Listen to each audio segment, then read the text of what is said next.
یاد رکھیے supreme court اس وقت تک ہی سپریم کہلانے کا مستحق ہے جب تک آئین کی پابندی کرے، قانون کے حقوق کا خیال رکھے.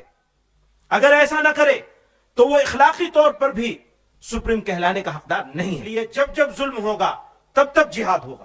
میں اس کو دوبارہ کہتا ہوں، جب ظلم ہوگا تب تک جہاد ہوگا. مولانا محمود مدنی کا نیا بیان، دیش بھر میں شروع ہو گئی بحث. السلام علیکم دوستو، میں ہوں شاہد سلام اور آپ دیکھ رہے ہیں فرینڈز میڈیا ویژن. آج ہم بات کرنے جا رہے ہیں اس بیان کی جس نے سوشل میڈیا سے لے کر ٹی وی اسٹوڈیو تک بحث چھیڑ دی ہے. جمعیت علماء ہند کے ادھیکش مولانا محمود مدنی نے حال ہی میں ایسا بیان دیا ہے جسے کئی لوگ سماجک نیائے کی پکار بتا رہے ہیں اور کچھ لوگ اسے بھڑکاؤ بھاشن بتا رہے ہیں، کاؤ اور وبھاجن کاری مان رہے ہیں. چلیے سب سے پہلے سمجھتے ہیں کہ مدنی صاحب نے آخر کیا کہا. ایک بڑے منچ سے بولتے ہوئے انہوں نے کہا، جہاں بھی ظلم ہوگا وہاں جہاد ہوگا. جھوٹے نعرے، لو جہاد، لینڈ وواد جہاد مسلمانوں کو بدنام کرنے کے لیے گڑھے گئے ہیں. انہوں نے آگے کہا کہ جہاد کا مطلب ہنسا نہیں بلکہ انیائے کے خلاف آواز اٹھانا ہے. مدنی صاحب کا دعویٰ تھا کہ کچھ راجنیتک طاقتیں جان بوجھ کر جہاد شبد کا غلط ارتھ پیش کر رہی ہیں تاکہ سماج میں ڈر اور دوری بنائی جا سکے.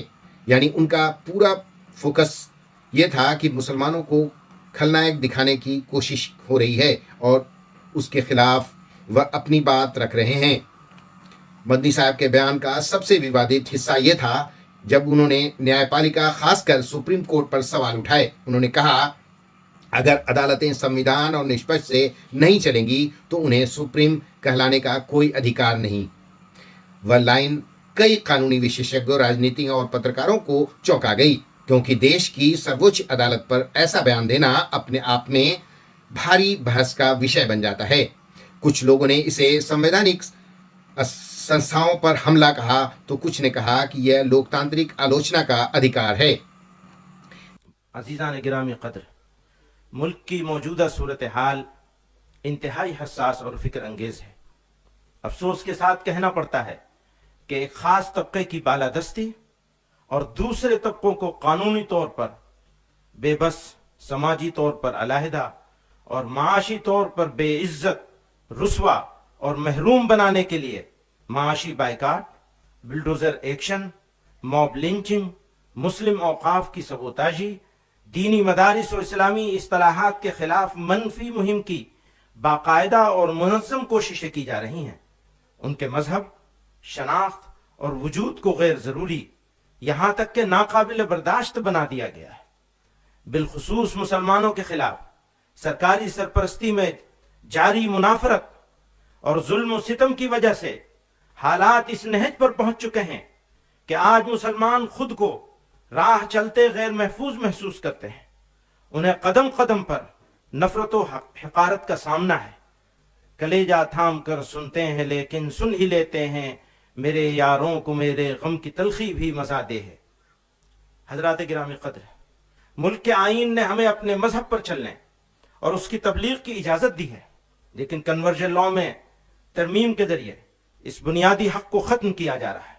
اس قانون کو اس طرح استعمال کیا جا رہا ہے کہ مذہب کی تبلیغ کا عمل خوف اور سزا کا مستحق بن جائے. دوسری طرف گھر واپسی کے نام پر کسی خاص دھرم میں شامل کرنے والوں کو کھلی چھوٹ حاصل ہے. ان پر کوئی سوال نہیں اٹھایا جاتا، نہ قانونی کارروائی ہوتی ہے. یوں قانون کا مقصد غیر جانبداری نہیں رہتا بلکہ ایک خاص مذہبی سمت کی طرف سماج کو دھکیلا جانا ہے. یہ پورا ڈھانچہ دراصل دوہرے رویے کا مظہر ہے کہ ایک طرف مسلمانوں اور دیگر اقلیتوں کے مذہبی حق دعوت کو جرم بنا دیا جائے تو دوسری طرف مسلم نوجوانوں کو دباؤ، خوف اور ریاسی تائید یافتہ سرگرمیوں کے ذریعے اکثریت کے مذہب میں شامل ہونے پر مجبور کیا جائے. اسی طرح ہمارے ملک میں خالص دینی اصطلاح حلال کے تصور کو منظم طور پر بدنام کیا جا رہا ہے. حالانکہ حلال کا مطلب صرف ذبیحہ نہیں بلکہ ایک مسلمان کی پوری زندگی کا پاکیزہ طرز عمل ہے. حلال میں جائز کمائی، ملازمت، تجارت میں امانت اور مال کے درست استعمال جیسے بنیادی اصول شامل ہیں۔ یہ وہ اخلاقی نظام ہے جو انسان کو ظلم، دھوکے، رشوت اور ناجائز کمائی سے بچاتا ہے۔ حلال دراصل امانت، انصاف اور پاکیزگی کی اس روایت کا نام ہے جو ایک مسلمان کی زندگی کی بنیاد ہے۔ اسی بنیاد کو مشکوک بنانے کی کوشش کی جا رہی ہے تاکہ مسلمانوں کی مذہبی آزادی، معاشی حقوق اور طرز زندگی کی بنیادی اقدار کو کمزور کیا جا سکے۔ مجرم ہیں ہم ہی، ان کے گنہگار ہم ہی ہیں، وقت آئے تو مرنے کو بھی تیار ہم ہی ہیں، پھولوں کے لیے سینہ ہمارا ہی سپر ہے، اس صحن چمن کے در و دیوار ہم ہی ہیں، مشہور جو ایک قافلہ اہل جنوں ہیں، اس قافلے کے قافلہ سالار ہم ہی ہیں۔ وقف ایک دینی معاملہ ہے۔ مسلمان آخرت کے ثواب کی غرض سے اپنی جائیداد وقف کرتے ہیں۔ یاد رکھیے کہ یہ اوقاف کسی بادشاہ یا حکومت کی ملکیت نہیں ہے، ان میں سے اکثر عام مسلمانوں کی وقف کردہ ہے۔ ہمارے ملک میں وقف جائیدادوں کی کثرت اس بات پر دلالت کرتی ہے کہ دین اسلام نے انسانوں کی خیر خواہی اور فلاح و بہبود پر کتنا زور دیا ہے، اور مسلمانوں نے کس قدر فراخ دلی کے ساتھ اللہ کی رضا اور صدقہ جاریہ کے لیے اپنی جائیدادیں وقف کی ہیں۔ یہ وقف ہمارے بزرگوں کی وراثت ہے، آج ہم اسے اس طرح ضائع ہوتے نہیں دیکھ سکتے۔ ہم دہائیوں سے اس کے خرد برد ہونے اور اس پر ناجائز قبضے کی شکایت کرتے رہے ہیں۔ جمعیت علماء ہند نے حکومتوں سے بارہا مطالبہ کیا ہے کہ وقف جائیدادوں کا انتظام و انصرام SGPC کے طرز پر کیا جائے، لیکن حکومتوں نے کچھ توجہ نہیں دی، نہ صرف وقف کی بدحالی کا تماشا دیکھتی رہی بلکہ وقف کو برباد کرنے کی منظم کوششوں کا حصہ بنتی رہی۔ اس پر مزید ظلم یہ ہوا کہ موجودہ حکومت نے نئے قانون کے ذریعے وقف کے مقاصد اور اس کی منشا کو نقصان پہنچایا ہے۔ جمعیت علماء ہند نے JPC میں جا کر اس کی مخالفت کی۔ ہم یہ صاف کر دینا چاہتے ہیں کہ حکومتیں ہمارے مذہبی معاملات میں مداخلت نہ کریں، ورنہ ہم لڑیں گے اور آخری دم تک لڑتے رہیں گے۔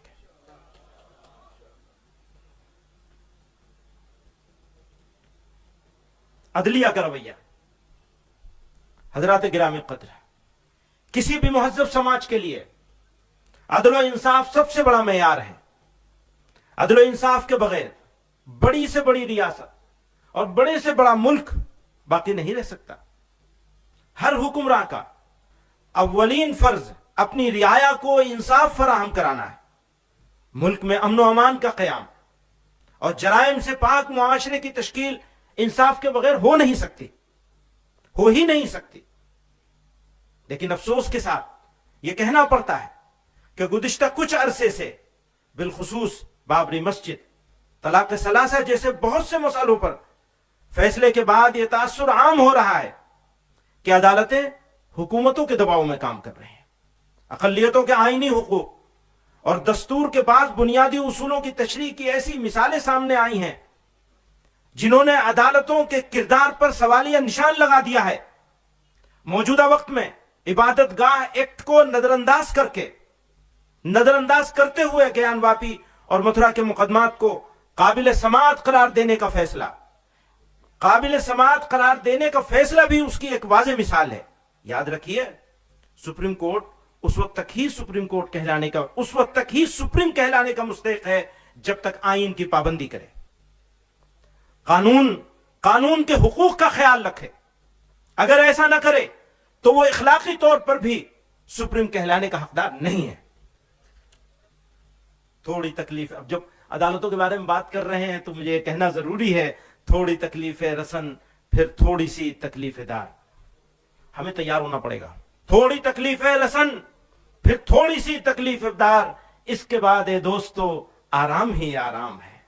اپنی ہی بستی میں ہم سے اپنی ہی بستی کے لوگ، اپنی ہی بستی میں ہم سے اپنی ہی بستی کے لوگ پوچھتے ہیں کون سی بستی کے ہو، کیا نام ہے۔ وہ عیسائیات بھی چلایا ہوا ہے، اور اس کے اوپر اگر آپ کی نظر ہوگی تو مایوس ہونے سے بچ سکیں گے، کیونکہ مایوسی قوم کے لیے زہر ہے، کسی بھی قوم کے لیے، اور زندہ قوم ہو تو پھر کہنا ہی کیا۔ تو اس حوالے سے ایک بات عرض کرنا چاہتا ہوں کہ اس ملک میں ایک اندازے کے مطابق مسلمانوں کے موافق 10% لوگ ہیں، الگ الگ وجہوں سے ہمارے موافق ہیں۔ مخالف لوگ 30% ہیں زیادہ سے زیادہ، اور خاموش لوگ جو نہ موافق ہیں نہ مخالف ہیں وہ ایک اندازے کے مطابق 60% ہیں، کم سے کم 60% ہیں۔ جو خاموش اکثریت ہے اسے فرقہ پرست عناصر اپنی طرف مائل کرنا چاہتے ہیں۔ اگر یہ مائل ہو گئے تو ملک اور مسلمانوں کے لیے ایک سنگین خطرے کی گھنٹی ہوگی۔ اگر ہم چاہتے ہیں کہ فرقہ پرست عناصر کامیاب نہ ہوں تو قوم، تنظیموں، شخصیات اور مسلمانوں کے نمائندوں کو دعوتی مزاج اختیار کرنا ہوگا۔ مسلمان اپنے منصب کو پہچانے اور دعوت و ارشاد کے نقطہ نظر سے جو اخلاقی عظمت ان کو حاصل ہونی چاہیے وہ حاصل کریں۔ ہم دوسروں کے ساتھ بہتر تعلقات قائم کریں، ایک دوسرے کی ثقافت اور مذہب کا احترام کریں، لیکن لوگوں کو دین اسلام کی حقیقی تعلیمات سے بھی آگاہ کریں۔ دعوتی مزاج کیا ہے؟ قرآن کریم سے رہنمائی ملتی ہے کہ جب آپ صلی اللہ علیہ وسلم کے حق و صداقت اور محبت و ہمدردی کے جواب میں مشرکین مکہ کی طرف سے ظلم و ستم، جبر و تعدی، وحشت و بربریت، بدخلقی اور بہیمیت پیش کی جاتی تھی تو اس وقت حق تعالی جل مجدہ نے رہنمائی فرمائی۔ چنانچہ قرآن مجید کی سورہ نمبر 46 آیت نمبر 35 میں اللہ رب العزت ارشاد فرماتے ہیں فَاصْبِرْ كَمَا صَبَرَ أُولُو الْعَزْمِ مِنَ الرُّسُلِ، سورہ احقاف، صبر کرو جیسے کہ اولو العزم رسولوں نے صبر و استقامت سے کام لیا، اور خدا پر بھروسہ کرو۔ قرآن مجید کی سورت نمبر 33 آیت نمبر 48 میں پروردگار عالم فرماتے ہیں وَدَعْ أَذَاهُمْ وَتَوَكَّلْ عَلَى اللَّهِ وَكَفَى بِاللَّهِ وَكِيلًا، اور ان کی ایذا رسانی کو نظر انداز کرو اور خدا پر بھروسہ کرو۔ سورہ احزاب، قرآن مجید کی سورہ نمبر 16 آیت نمبر 135 میں اللہ رب العزت فرماتے ہیں ادعو الى سبیل ربک بالحکمت والموعظۃ الحسنہ وجادلہم باللتی ہی احسن۔ سورہ نحل، اپنے رب کے راستے کی طرف حکمت اور اچھی نصیحت کے ساتھ بلاؤ اور ان سے اس طریقے سے بحث کرو جو سب سے اچھا ہو۔ قرآن مجید کی سورہ نمبر 41 آیت نمبر 34 میں ارشاد فرمایا ادفع باللتی ہی احسن فَإِذَا الَّذِي بَيْنَكَ وَبَيْنَهُ عَدَاوَةٌ كَأَنَّهُ وَلِيٌّ حَمِيمٌ، برائی کو بھلائی کے ساتھ دور کر دو تو تمہارے اور جس شخص کے درمیان دشمنی ہوگی وہ اس وقت ایسا ہو جائے گا جیسے کہ وہ گہرا دوست ہو۔ ہمیں دعوتی مزاج بنانے کی ضرورت ہے، عداوتی مزاج نہیں۔ یاد رکھیے شہاب الدین غوری والی دہلی کو چھوڑ کر حضرت خواجہ معین الدین چشتی اجمیری رحمت اللہ علیہ نے پرتھوی راج کے اجمیر میں رہنے کا فیصلہ کیا اور مشکل حالات میں داعیانہ طریقہ اختیار کر کے ہمدردی اور خدمت خلق کے ذریعے لاکھوں انسانوں کے سینوں کو نور ایمان سے منور اور ان کے دلوں کو توحید و رسالت کی روشنی سے مالا مال کیا، اور دلوں پر حکمرانی کی وجہ سے سلطان الہند کہلائے۔ اسلام سب سے قدیم مذہب ہے جو اسی دھرتی سے شروع ہوا۔ متعدد اقوال سے معلوم ہوتا ہے کہ خدا کے سب سے پہلے پیغمبر ابو البشر سیدنا آدم علیہ السلام اسی خطے میں تشریف لائے۔ حضرت آدم پہلے انسان تھے، پہلے مسلمان اور پہلے نبی تھے۔ حضرت محمد صلی اللہ علیہ وسلم آخری نبی ہیں۔ آپ صلی اللہ علیہ وسلم کا پیغام آفاقی ہے، کسی زمین یا خطے کے ساتھ محدود نہیں۔ اس لیے ہندوستان کی دھرتی مسلمانوں کے لیے کبھی اجنبی نہیں رہی اور نہ رہے گی انشاءاللہ۔ جہاد، اسلام اور مسلمانوں کے دشمنوں نے اسلام کی مقدس اصطلاحات مثلا جہاد کے لفظ کو ایک گالی، فساد اور وائلنس کا ہم نام بنا دیا ہے۔ لو جہاد، لینڈ جہاد، تعلیم جہاد، تھوک جہاد وغیرہ جیسے جملے استعمال کر کے مسلمانوں کی سخت دل آزاری اور ان کے مذہب کی توہین کی جا رہی ہے۔ افسوس کا مقام ہے کہ حکومت اور میڈیا میں بیٹھے ذمہ دار افراد بھی اس طرح کے الفاظ استعمال کرنے میں کوئی شرم محسوس نہیں کرتے اور نہ ایک کمیونٹی کی دل آزاری کی پرواہ کرتے ہیں۔ پرواہ کیا کریں گے؟ یہ تو اس کمیونٹی کی دشمنی میں کرتے ہیں۔ یہ تو پرانے دور سے چلا آ رہا ہے کہ کہیں بھی دہشت گردانہ عمل پیش آ جائے تو اس کو جہاد کا نام دے کر اسلام اور مسلمانوں پہ تانے، تہمتیں اور ناحق الزام عائد کیے جاتے ہیں۔ یہ واضح ہونا چاہیے کہ اسلام میں جہاد ایک مقدس دینی فریضہ ہے۔ جہاد قرآن میں کئی معنوں کے لیے استعمال ہوا ہے، لیکن جس معنی کے لیے بھی استعمال ہوا ہے فرد سے لے کر سماج و انسانیت کی بھلائی، ان کی سربلندی اور ان کی عزت و وقار کے قیام کے لیے ہوا ہے۔ جہاں جنگ و قتال کے معنی میں استعمال ہوا ہے وہ بھی ظلم و فساد کے خاتمے اور انسانیت کی بقا کے لیے ہے۔ اس لیے جب جب ظلم ہوگا تب تب جہاد ہوگا۔ میں اس کو دوبارہ کہتا ہوں، جب جب ظلم ہوگا تب تب جہاد ہوگا.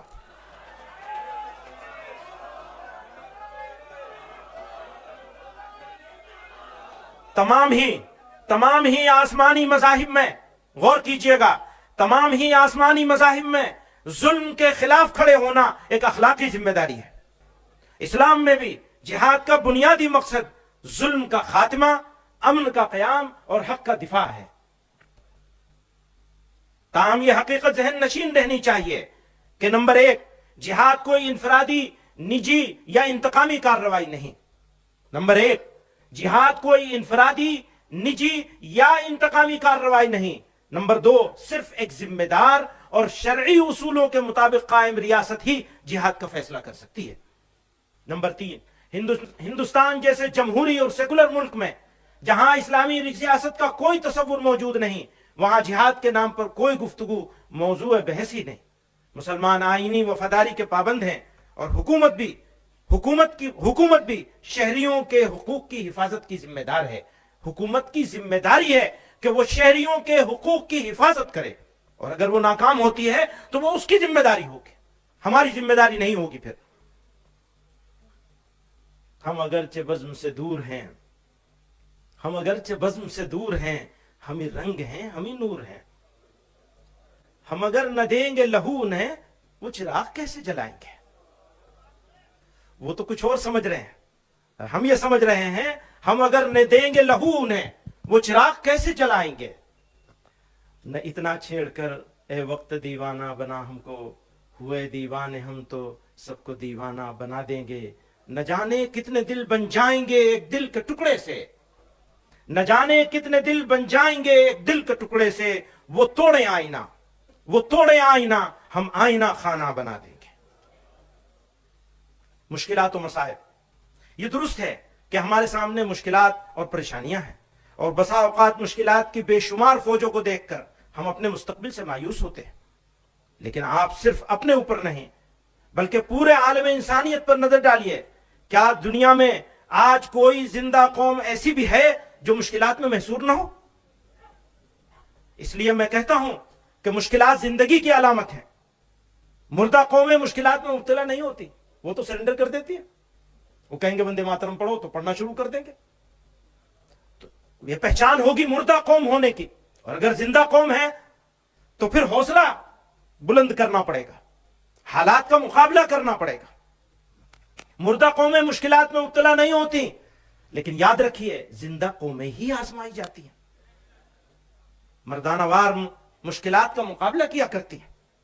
اللہ تعالیٰ نے ارشاد فرمایا وَلَنَبْلُوَنَّكُمْ بِشَيْءٍ مِّنَ الْخَوْفِ وَالْجُوعِ وَنَقْصٍ مِّنَ الْأَمْوَالِ وَالْأَنفُسِ وَالثَّمَرَاتِ.